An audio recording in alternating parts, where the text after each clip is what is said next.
एक शहर में सोहन नाम का एक मजदूर अपनी पत्नी शांति व दो बच्चों सुमित और सुरेश के साथ रहता था। वो शहर में एक छोटे से मकान में रहते थे। शांति अपने बच्चे को पढ़ा लिखा कर बड़ा आदमी बनाना चाहती थी। दोनों बच्चे स्कूल जाते थे। एक दिन सुमित और सुरेश स्कूल से वापस आए और सुमित, माँ परसों से स्कूल की छुट्टियां होने जा रही हैं। शांति, ये तो बहुत अच्छी बात है। सुरेश, माँ हमारे स्कूल में पढ़ने वाले ज़्यादातर बच्चे गर्मियों में छुट्टियां मनाने घूमने पहाड़ों पर जा रहे हैं। हम कब जाएंगे? शांति, बेटा हम नहीं जा सकते, वहाँ बहुत पैसे लगते हैं और तुम्हारे पिताजी बहुत मुश्किल से कुछ पैसे कमा पाते हैं और बड़ी मुश्किल से तुम्हारे स्कूल का खर्च उठा पाते हैं। ये सुनकर दोनों बच्चे जिद करने लगे। शाम को सोहन जब वापस घर आया तो शांति ने उसे सारी बात बता दी। सोहन, शांति तुम तो जानती हो कि मैं बहुत ही मुश्किल से घर का खर्च चला पाता हूँ। अब ऐसे में बच्चे कहाँ घुमाने ले जा सकते हैं। इस तरह कई दिन बीत जाते हैं और शांति बच्चों को समझाने की बहुत कोशिश करती है, लेकिन वो नहीं मानते। शांति, बच्चों चलो अब जिद मत करो, यदि हमारे वश में होता तो हम तुम्हें अवश्य घुमाने ले जाते। सुरेश, लेकिन माँ जब स्कूल के सभी बच्चे वापस आकर हमें वहाँ के बारे में बताएंगे तो हम क्या कहेंगे और हमारे पास तो कुछ भी बताने के लिए नहीं होगा।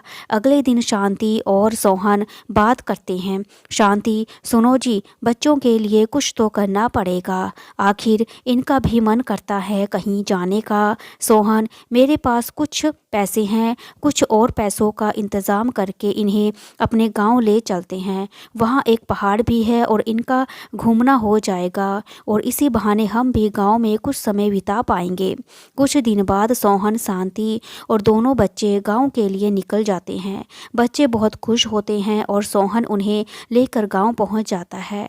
गांव देखकर दोनों बच्चे गुस्सा हो जाते हैं। सुमित, मम्मी आपने तो कहा था कि हम घूमने जा रहे हैं, आप तो हम गांव ही ले आए। ये तो हम पहले आ चुके हैं, यहाँ तो हमें नई जगह जाना था। सोहन, बेटा यहाँ पास ही में एक पहाड़ है और कल हम वहाँ चलेंगे।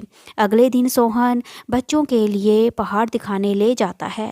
तभी रास्ते में उसे गांव के जमींदार मिलते हैं। जमींदार, कैसे हो सोहन, शहर से कब आए? सोहन, मालिक कल ही आया हूँ, बच्चों की छुट्टियाँ थी तो सोचा गांव चलें, बच्चे को पहाड़ दिखाने ले जा रहा हूँ। जमींदार, हाँ हाँ ठीक है, समय मिले तो घर आना, तुमसे कुछ बात करनी है।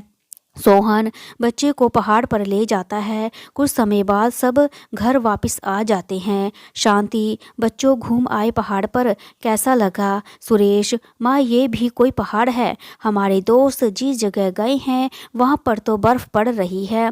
शांति उन्हें समझाने की कोशिश करती है लेकिन बच्चे नहीं मानते और सो जाते हैं। सोहन और शांति बहुत दुखी होते हैं और शाम को सोहन जमींदार के घर जाता है और जमींदार, मेरा बेटा शहर में रहता है, वो शहर जाकर मुझे वो अपनी माँ को भूल गया।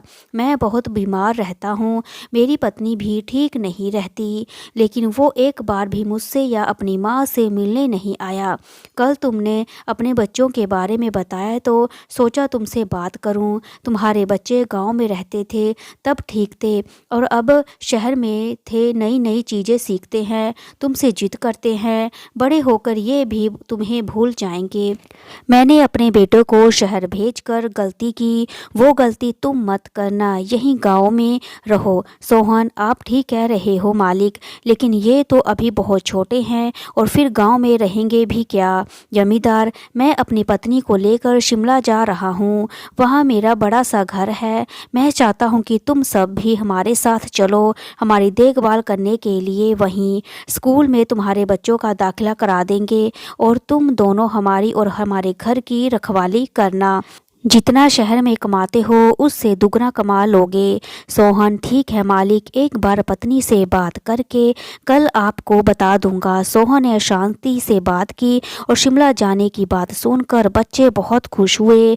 2 दिन बाद सब शिमला पहुंच गए। सुमित, माँ हमने तो आपसे छुट्टियों में घूमने के लिए कहा था और आपने तो हमारा घर ही पहाड़ों पर बना दिया, आप सबसे अच्छे माता पिता हो। सुरेश, हाँ माँ, हमें जिद नहीं करनी करनी चाहिए थी। सोहन और शांति ने भगवान का शुक्रिया अदा किया और सब खुशी खुशी शिमला में रहने लगे। शिक्षा हमें ये मिलती है कि माँ बाप को बच्चों की हर जिद पूरी नहीं करनी चाहिए और साथ ही बच्चों को भी समझना चाहिए कि माँ बाप की मजबूरी समझें। अगर आपको मेरी कहानी अच्छी लगी तो लाइक करें, शेयर करें, सब्सक्राइब करें। मेरी ये वीडियो देखने के लिए थैंक यू सो मच।